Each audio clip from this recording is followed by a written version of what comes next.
This is the Columbia Fur Trading Post on Lake Traverse.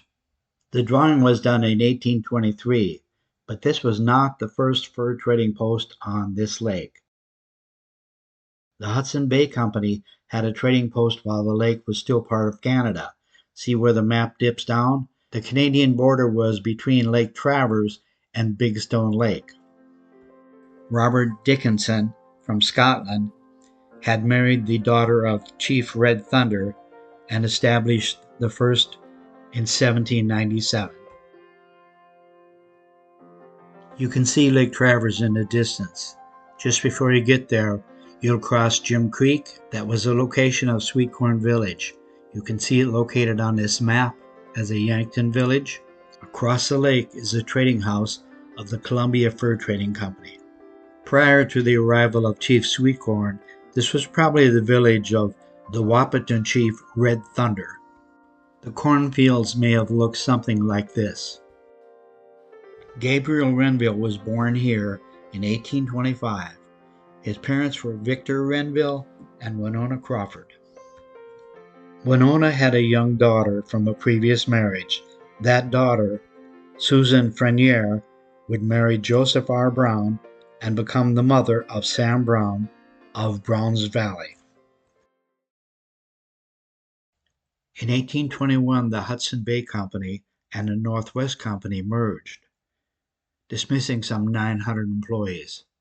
Among those employees were Victor Renville, one of the founders of the Columbia Fur Trading Company.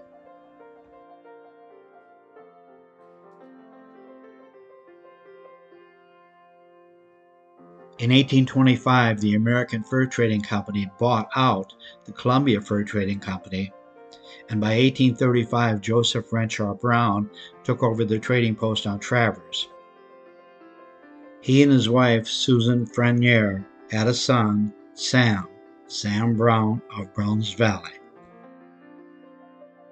This is a representation of what the Columbia Fur Trading Post might have looked like in 1823.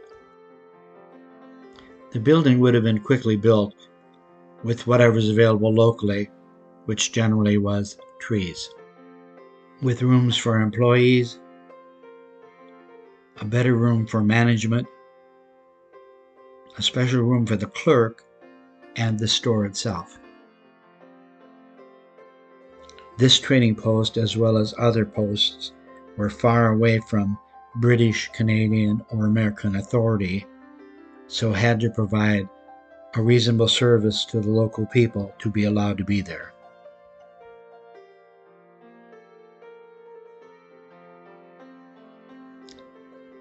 I'm sure the winter nights were long and cold.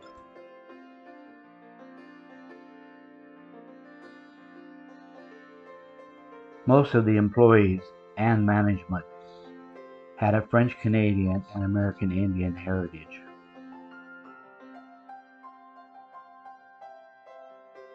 Generally, there was no military presence at the post. Safety was assured by maintaining a good relationship with the tribe.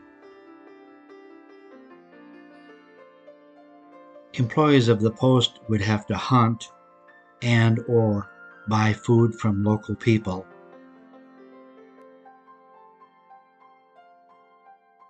The trading post was essentially a country store, which took pelts as the currency for purchases.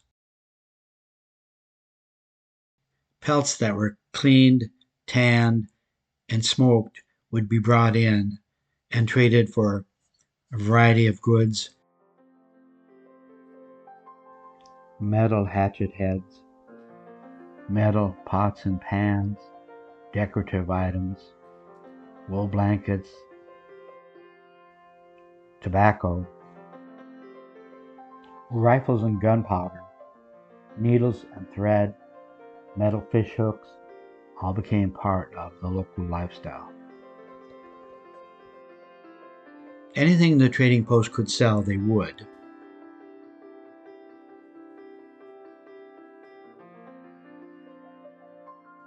This device is for cutting tobacco. Tobacco would have been wound together like a piece of rope. Beaver pelts were most sought after, but every kind of pelt had a different value. 12 muskrat pelts might equal 1 beaver pelt.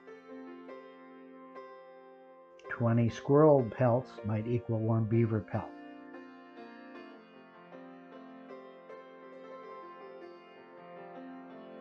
By the mid-1830s, beaver skin hats were going out of style, and it was cheaper to produce hats from Chinese silk.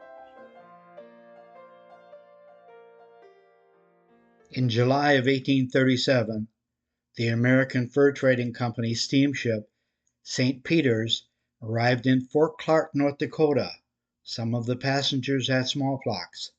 It quickly swept through all the tribes on the Missouri, then arrived in western Minnesota. The next year, there was an attack on the trading post. The clerk was killed, Joseph Brown was injured, but he went on to start another trading post further west. The fur trade here was mostly in muskrat pelts and buffalo hides. Buffalo leather, being much more durable than cow leather, was used to make the belts for steam equipment.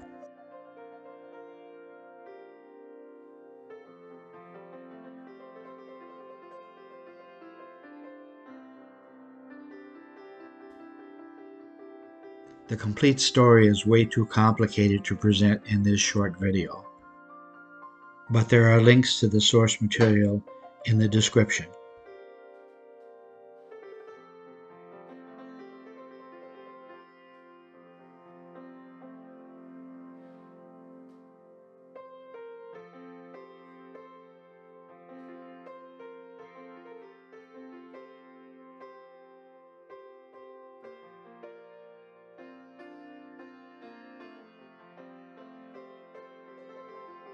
If you liked this video, please click the like button and subscribe.